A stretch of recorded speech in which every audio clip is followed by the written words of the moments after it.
ஜீவனை எனக்காக தந்தீரே. மறுபடியும் இதே உடைந்து போன பாத்திரத்தை தேடி வருகிறீரே.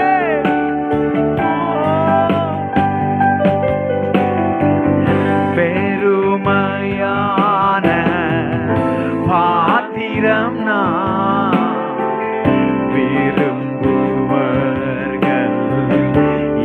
இல்லையே. பெருமையான பாத்திரம் நான் நிரம்பி வழிய செய். ரெண்டு கையை உயர்த்தி